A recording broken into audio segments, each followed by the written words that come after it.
بسم اللہ الرحمن الرحیم. ناظرین، ہٹ سٹوری کے ساتھ میں ہوں شمشاد مانگٹ. ناظرین، اسٹوڈیو میں میرے ساتھ موجود ہیں جناب شاہریز حسن بنگش صاحب. کافی غیر حاضری کے بعد تشریف لائے ہیں، لیکن لائے تو اچھی خبروں کے ساتھ ہیں. ہمارے پاس ایک آڈٹ رپورٹ ہے جو قومی اسمبلی میں پیش کی گئی ہے، سینٹ میں پیش کی گئی ہے اور صدر پاکستان کو بھی پیش کی گئی ہے. ظاہری طور پہ اس کی کاپی جو ہے وہ وزیر اعظم کو بھی گئی ہے، اور اس میں سب کچھ بتایا گیا ہے کہ ہمارے ہاں ڈالر کا جو کھیل ہے وہ کس طریقے سے کھیلا جاتا ہے، اور یہ سمگلنگ کا جو دھندا ہے کس طریقے سے پاکستان کی معیشت کو چاٹ رہا ہے. یہ سرکاری رپورٹ ہے، یہ کوئی میں کہوں کہ ہماری انویسٹیگیشن نہیں ہے. جو ہمارے آڈٹ حکام ہیں، جو آڈیٹر جناب پاکستان، انہوں نے تصدیق کی ہے کہ کھربوں روپے کا نقصان جو ہے وہ پاکستان کو پہنچایا جا رہا ہے، اور اس میں ہمارے سرکاری لوگ زیادہ تر ملوث ہیں. ہمارے آرمی چیف نے کچھ عرصہ قبل، آپ کو یاد ہونا چاہیے کہ انہوں نے کہا تھا کہ میں سمگلنگ کو برداشت نہیں کروں گا اور سمگلنگ کو زیرو کرنا چاہتا ہوں، لیکن اس کے باوجود سمگلنگ جو ہے وہ نہ رکی بلکہ پہلے سے بھی بڑھ گئی. تو شاہریز حسن خان صاحب نے بڑا مطالعہ کیا ہے اس آرڈر رپورٹ کا. ان سے ہم جانتے ہیں کہ اس آرڈر رپورٹ میں کیا خوفناک انکشافات ہیں. السلام علیکم شاہریز حسن صاحب. وعلیکم السلام. شاہریز صاحب، یار مجھے بتائیے کہ اس میں جو سب سے بڑا جو خوفناک بات بتائی گئی ہے، ویسے تو اس کا ہر پیج میں نے دیکھا ہے کہ بڑا خوفناک ہے، آپ نے مجھے دکھایا، لیکن بڑا یہ جو سمگلنگ کے حوالے سے جو یہ کاروبار ہوتا ہے، سرکاری لوگ ملوث ہوتے ہیں، کسٹم حکام بھی ہوتے ہیں، باقی بھی ادھر ادھر کے جو ادارے کے لوگ ہیں وہ بھی اس میں ملوث ہوتے ہیں، FBR کے لوگ بھی ملوث ہوتے ہیں. تو یہ پاکستانی معیشت کا کس طرح نقصان ہوتا ہے؟ اور ایک آپ مجھے بتا رہے تھے کہ ایک گاڑی کا نمبر بھی اس میں لکھا گیا کہ وہ ایک گاڑی، نہیں بہت سارے لکھے گئے، اور وہ سارے فیک نمبر، ڈسکس میں نے آپ سے کیا تھا. وہ سارے فیک نمبر ہیں. میں آپ کو فیکٹس فگر سارے آپ کو نمبرنگ کے ساتھ بتاتا ہوں. جی بتائیں نا جی. ایکچولی مانگڑ صاحب، پاکستان میں آپ کو پتہ ہے نا، کرپشن کی داستانیں آتی رہتی ہیں، اور جیسے ہمارے آرمی چیف صاحب نے جو ہے نا ڈالر کے اس کو کنٹرول کرنے کے لیے بڑا کام کیا، لیکن اس رپورٹ کے مطابق ایک نئی ٹیکنیک متعارف کرائی ہے مافیا نے، اور وہ ٹیکنیک یہ ہے کہ 2010 میں پاک افغان ایک معاہدہ تھا جو کہ 1965 میں ہوا تھا، وہ ریوائیو ہوا. اچھا. اس کی نئی شکیں شامل ہوئی، ایکٹیویٹ ہوا، اور وہ تھا APTTA. یہ APTTA ہوتا ہے Afghan Pakistan transit trade agreement. یعنی افغانستان ایک لینڈ لاک کنٹری ہے، وہاں کوئی سمندر نہیں ہے، کوئی وہ نہیں ہے کہ وہ دوسرے ممالک سے ٹریڈ کر سکے. افغانستان کو ٹریڈ کرنی ہے یا اپنے ملک کی ضروریات پوری کرنی ہے، اس نے کرنی ہی پاکستان کے ذریعے کرنی ہے، کیونکہ یہ اس کا بہت شارٹیسٹ روٹ ہے، اور یہیں سے وہ اپنے ملک میں جو ضروری اشیاء ہیں وہ درآمد کر سکتا ہے. اس پہ ہم کس طریقے سے واردات کرتے ہیں؟ جی میں آپ کو بتانے لگا. ہم اس پہ اس طریقے سے واردات کرتے ہیں کہ دیکھیں، یہ جو آڈٹ رپورٹ تھی نا، اس کی میں تھیم سے آپ کو سمجھاتا ہوں. اس کی یہ آڈٹ رپورٹ کی تھیم یہ تھی کہ جب وہاں پر طالبان کی حکومت نہیں تھی، ابھی طالبان نے ٹیک اوور نہیں کیا تھا، تو جو وہ APTTA کے ذریعے امپورٹ کرتے تھے اپنے ملک کی ضروری اشیاء، وہ تھی $4 بلین کی. اچھا. $4 بلین تھرو پاکستان جو ہے نا وہ امپورٹ کرتے تھے، جس کا پاکستان کو بھی ڈیفینیٹلی الٹیمیٹلی اکانومی کو فائدہ تھا. ٹھیک ہے، اور یہ ایگریمنٹ بھی اس لیے سائن ہوا تھا کہ پاکستان کو فائدہ ہو. جب وہاں پر طالبان نے ٹیک اوور کیا، طالبان کی حکومت آئی، اور یہاں پر PDM کی حکومت جب آئی، تو PDM کی حکومت نے امپورٹ پہ بین لگا دیا کہ جو غیر ضروری اشیاء ہیں، ٹھیک ہے، اس پہ یہ نہیں آ سکتی، کیونکہ ہمارا جو ڈالر ہے، ٹھیک ہے، یہ بہت اپریشیٹ ہو رہا ہے، اور جو ہماری پاکستانی کرنسی ہے، پاکستانی روپے ہے، وہ گر رہا ہے، وہ ڈیپریسیٹ ہو رہا ہے. تو اس کے لیے کیا کیا کہ انہوں نے امپورٹ پہ بین لگایا، اور وہاں جو افغانستان میں جب طالبان نے ٹیک اوور کیا تو USA نے افغانستان کے $9 بلین جو فورن ایسٹس تھے وہ سیز کر لیے. تو اس حساب سے جو اکانومی ہے، افغانستان کو چاہیے تھا کہ وہ $4 بلین سے 3.5 پہ چلے جاتے، 3 پہ چلے جاتے، 2 پہ چلے جاتے. جس طرح عمران خان صاحب کی حکومت جب گرائی گئی اور PDM کی حکومت آئی، تو پاکستانی اکانومی جو ہے اس میں کمی آئی. اور جو چیز فار ایگزامپل ہم انڈسٹری لے لیں، اگر آٹوز کی، جو گاڑی 10 لاکھ کی تھی وہ آپ کو 25 لاکھ پہ پہنچ گئی. کیوں؟ کہ روپے کی قدر میں کمی واقع ہوگی. لیکن یہاں کیس الٹا ہو گیا، امپورٹ پہ بھی بین ہے، افغانستان میں ٹیک اوور ہوا ہے طالبان کا، اور USA نے $9 بلین سیز کر دیا ہے. تو کیا آپ کو پتا ہے کہ وہ $4 بلین کہاں پہ پہنچ گیا؟ وہ $4 بلین 3 پہ ہونے کے بجائے، 3.5 بلین پہ ہونے کے بجائے $6 بلین پہ چلی گئی. یعنی امپورٹ جو پہلے $4 بلین ہو رہی تھی وہ $6 بلین پہ چلی گئی. اور پاکستان کی جو اکانومی تھی, جو ہمارا پیسہ تھا, وہ ڈالر کے مقابلے میں 157 سے لے کے 170 کا تھا, 200 کا تھا, اچانک سے 250 ہو گیا, 250 سے اوپر جانے لگا. تو وہاں پر جو گھوٹالہ تھا اس کو دیکھنے کے لیے آڈیٹر جنرل کے جو ونگ ہے جو کہ ساؤتھ کراچی میں بیٹھتے ہیں, انہوں نے اس کی تحقیقات کی کہ بھئی یہاں پہ تو کچھ مس یوز ہو رہا ہے, ہم اس کو معلوم کریں. تو وہ جب مس یوز معلوم کرنے کے لیے انہوں نے 366 جو مین پاور ہے نا, جو افراد ہیں آڈیٹر جنرل کے, جو 366 پیپل کو مختلف ڈپارٹمنٹ میں تقسیم کر کے انہوں نے آڈٹ شروع کی. جب انہوں نے آڈٹ شروع کی تو ان کے سامنے بہت خوفناک قسم کے جو ہے نا حقائق سامنے آئے.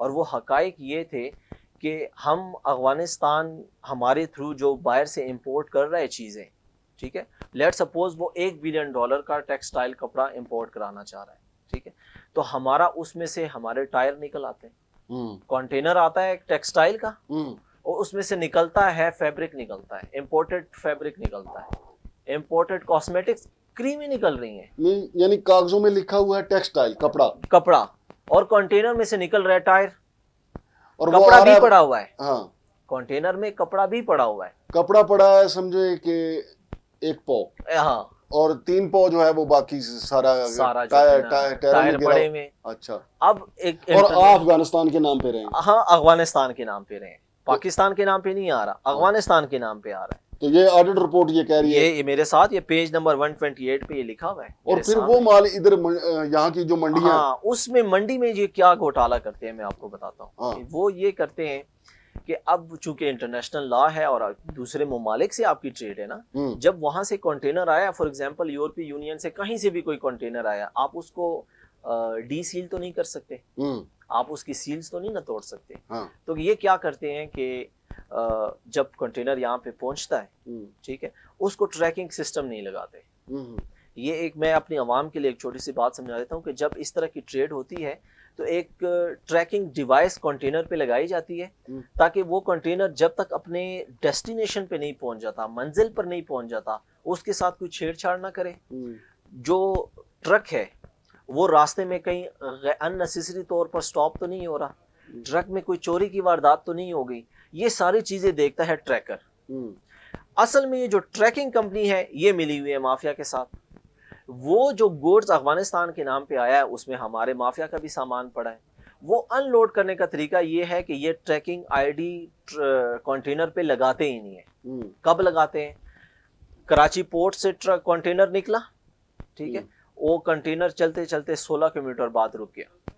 16 کلومیٹر بعد کیا ہوا کہ ایک دوسرا کنٹینر آیا, اس نے وہ وہاں سے ٹائر یا جو بھی پاکستانی مافیا کا جو سامان تھا وہ وہاں سے نکالا, اپنے گوداؤن میں شفٹ کیا, اور وہ جو افغانستان کا کپڑا تھا, ٹھیک ہے, جو افغانستان کا سامان تھا, کپڑے کے علاوہ بہت ساری چیزیں, وہ وہیں پہ دوبارہ سے جو ہے نا کنٹینر لاک کیا, اور وہاں پر جا کر 16 کلومیٹر دور پورٹ سے تب اس پہ ٹریکنگ سسٹم آن کیا. پھر وہ ٹریکنگ سسٹم جب افغانستان جاتا تھا تو وہ ایکسیپٹ کر لیتے تھے, لیکن اس کے باوجود میں آپ کو فگر بتاتا ہوں کہ یہ آڈٹ رپورٹ کی پیج نمبر 134 پہ یہ یہاں موجود ہے کہ naan acknowledgement of 81,000 transit consignments, یعنی اس کی وجہ سے 81,000 کنٹینرز کنسائنمنٹ جب افغانستان پورٹ پہ پہنچی تو انہوں نے انکار کر دیا کہ یہ تو ہم نے منگوایا ہی نہیں ہے. یعنی یہ ایک چھوٹی فگر نہیں ہے, یہ میں آپ کو بتاتا ہوں 81,000 کنٹینر 2020 سے 2021 کے دوران ایسے کنٹینرز جس کا افغانستان حکام نے انکار کر دیا کہ ہم تو جانتے ہی نہیں ہیں یہ آئے کہاں سے ہیں. اور ان میں کیا ہے؟ ان میں کیا ہے؟ وہ ہیں جی 3,775. اچھا, اور 2021 سے 2022 تک ہے 37,280, 37,000. یعنی 2021 سے 22 تک جی بڑھ گیا کام بڑھ گیا. اچھا, پھر 2022 سے 2023 میں اس سے بڑا کام, ہاں, یعنی 2022 میں تھے 37,000, یعنی مافیا کے ہاتھ سیدھے ہو گئے. ہاں, مافیا کے 40,317 کنٹینر. یہ وہ کنٹینر ہے کہ جن کا افغانستان حکام کو پتہ ہی نہیں ہے ہاں کہ یہ کنٹینر کیوں آئے ہیں ہمارے پاس, اور یہ مال ہم نے کیوں منگوایا, ہم نے تو نہیں منگوایا. پھر وہ مال کہاں گیا؟ وہ مال اس کے پاکستانی اکانومی کو یہ نقصان ہوا کہ جب وہ کنٹینر افغانستان پہنچے تو اس کی جو سیکیورٹی تھی وہ پاکستان کو نہیں ملی. اور وہ جو مال تھا وہ وہیں پہ اسمگلنگ کے ذریعے گدھے پہ لاد کے وہ گاڑیوں پہ لاد کے واپس پاکستان میں داخل ہو گیا، واپس ادھر لا کے واپس پاکستان میں داخل ہو گیا۔ صحیح ہے، یعنی مافیا کو پہلے سے پتا تھا کہ ہم نے یہ کرنا ہے، یہ کرنا ہے، اور افغان حکام جو ہیں وہ لینے سے انکار کر دیں گے، لینے سے انکار کر دیتے ہیں، پھر ہم ان کو واپس لے آئیں گے۔ واپس لے آتے ہیں۔ صحیح ہے، تو پھر اب افغان حکام نے اب کچھ کیا ہے کہ جی ہم تو یہ کیا معاملہ ہے کہ جب کنٹینر ہم افغان حکام نے کیا کیا کہ ہماری سیکیورٹیز روک لی۔ اب ہمارے جب یہاں سے شپمنٹ جاتی ہے تو ڈیفینیٹلی اس کے ہم نے سیکیورٹی بھی تو لینی ہے نا وہاں سے، وہ سیکیورٹی انہوں نے روک لی ہے۔ اب میں آپ کو فیکٹ اینڈ فگر اس کے مطابق بتاتا ہوں کہ جو سیکیورٹی انہوں نے روکی ہے وہ ہے 1,31,768 کیسز کی۔ اچھا، یہ سیکیورٹی افغانستان حکام نے روکی ہوئی ہے، یعنی یہ تقریباً جو سیکورٹی میں سے مراد ہے یہ پیسے روکے جی یہ پیسے یہ کتنے یہ قریباً سالانہ ہمیں 180 ارب روپے کا جو ہے نا نقصان اس مد میں ہو رہا ہے، قومی خزانے کو 180 ارب روپے کا نقصان ہو رہا ہے، ادروائز یہ افغانستان نے ہمیں ادا کرنا ہے۔ ہمیں ادا کرنا۔ تو ناظرین یہ دیکھیں یہ کتنی بڑی وارداتیں ہو رہے ہیں، تو میں اپنے بھائی سے کہوں گا یہ کتاب ذرا اٹھا کے دکھا بھی دیں، یہ ہم اس پہ ایک اور پروگرام بھی کریں گے، یہ بڑی تفصیل ہے، یہ میں آپ کو سارے پیجز فرنٹ پیج ذرا دکھا دیں۔ جی یہ ہے جی audit report on the account of federal board of revenue inland revenue and custom audit year 2023-24۔ ہاں جی، تو ناظرین یہ دیکھیں اس کا انشاءاللہ اس کتاب کا ہم پوسٹ مارٹم کریں گے، آپ کے سامنے جو ہے نا اس کا ایک صفحہ کوشش کریں گے آپ کو پہنچائیں۔ اب 180 ارب روپیہ سالانہ، سالانہ 180 ارب روپیہ، تو پھر ہم کیسے قرضے ادا کریں گے؟ ہم ویسے ہی سیاستدانوں کو گالیاں دیتے رہتے ہیں کہ سیاستدان اتنا کھا گئے، فلاں اتنا کھا گئے۔ اب یہ دیکھیں کہ یہ جو سیکورٹی ہمیں ادا کرنا تھی افغانستان نے وہ نہیں کی۔ اب کیا کہنا چاہ رہے ہیں؟ میں یہ کہنا چاہ رہا ہوں کہ ایک چھوٹے سے پوائنٹ وہ جو ہم نے ڈالر والا ڈسکس کیا تھا کہ ایکچولی ڈالر کا نقصان کیسے ہو رہا ہے، وہ ایسے ہو رہا ہے کہ وہ جو مال افغانستان کے حکام کے علم میں نہیں ہوتا اس کی پیمنٹ تو ادا ہوئی ہے نا، وہ پیمنٹ جو ہے وہ کرپشن منی کے ساتھ ادا ہوتی ہے، وہ بلیک منی کو وائٹ کرنے کے لیے ادا ہوتی ہے، جس سے ڈالر اپریشیٹ ہوتا ہے اور جو پاکستانی روپی ہے وہ ڈی اپریشیٹ ہوتی ہے۔ تو ناظرین یہ ہے ساری واردات۔ محترم جناب آرمی چیف صاحب، یہ کتابیں جو قومی اسمبلی میں جاتی ہیں، ظاہر ہے ہمارے اراکین اسمبلی اس میں کوئی دلچسپی نہیں رکھتے، وہاں وہ پڑھ کے نہ سناتے ہیں، ہونا تو وہاں پہ یہ سیشن چاہیے، پیش تو اسی لیے کی جاتی ہے نا کہ قومی اسمبلی میں پیش کر دی گئی ہیں، قوم کو وہاں پہ اس فورم پہ بھی نیشنل حق اپ پہ بھی بتایا جانا چاہیے کہ جناب قوم کی معیشت کے ساتھ اس طریقے سے کھلواڑ ہو رہا ہے۔ تو اس کا ہم اس پوری جو یہ آڈیٹر جنرل آف پاکستان کی رپورٹ ہے اس کا پورا پوسٹ مارٹم کریں گے، ابھی موبائلوں کی مد میں بھی بتائیں گے، اور کئی چیزیں ایسی ہیں جن کی مد میں پاکستانی معیشت کو دمک کی طرح چاٹا جا رہا ہے۔ فی الحال شمشاد مانگٹ اور شاہ ریز حسن خان کو اجازت دیجیے، اللہ حافظ۔